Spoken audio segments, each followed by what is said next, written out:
రక్తము అందరు చెమల పడుతూ దేవుని స్తుతిద్దాం.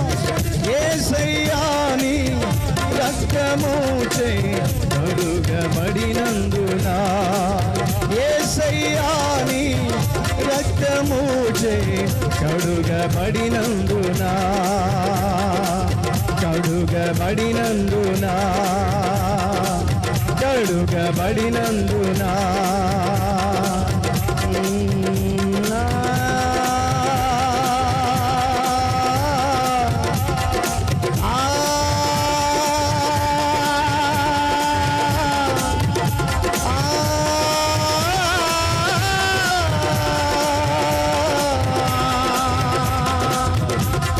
నా ధన్యత, ఓ నా భాగ్యము,